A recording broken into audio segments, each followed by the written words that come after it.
Yun guys, may dala akong dates galing sa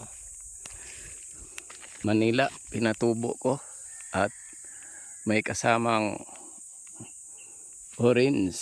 Ito guys, orange ito. Tinanim ko rin dyan, sabay sila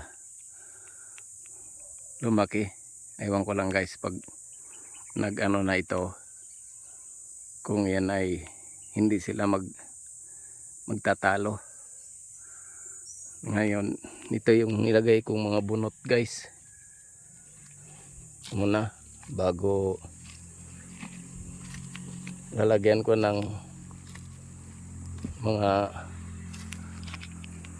hinalo kong bulok na mga sa puno ng niyog at dumi ng ng kambing. Guys, kailangan lang tanggalin tong plastic para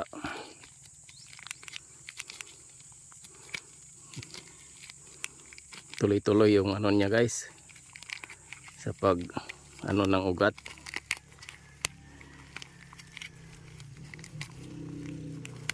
Yan.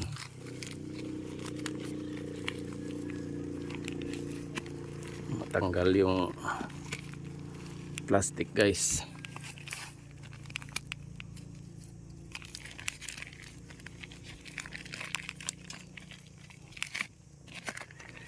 Yan, ugat na siya ng todo guys. Ayan. Bago lagyan muna natin ng pataba guys sa ibabaw.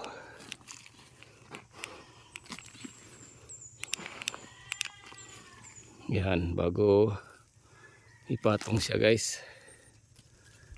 And then ilagay itong mga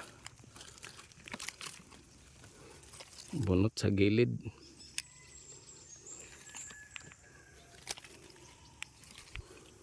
Yan.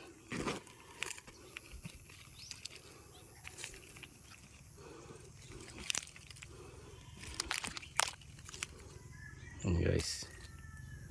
Kulang pa sa lupa. Puro yung ilalim nito guys, puro ng niyog. Yan, tingnan natin guys. Pagdating ng 3 years kung ito ay uobra dito sa amin, itong mga dates na to.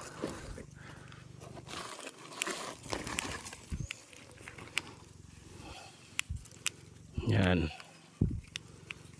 Yan guys, bago lagyan natin ng lupa sa gilid.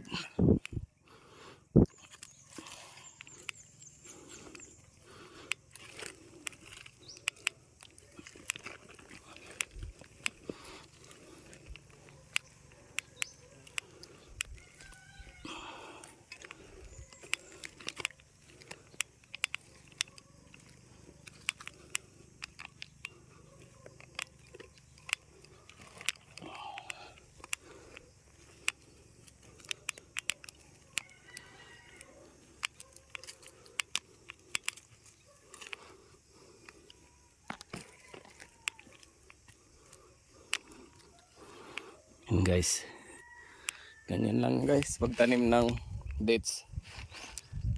Tingnan natin sa loob ng 3 years, pero kailangan araw-araw yan na chichik. Lagyan pa rin dito ng dumi ng tae ng kambing. Yan, pag nagkaugat na yan guys, tuloy-tuloy na yan sa ilalim. Ayan, ganyan lang guys pagtanim ng dates. Sarili kong diskarte. Ayan. Thank you for watching guys. Sana itong tanim ko magbunga ito dito sa amin guys.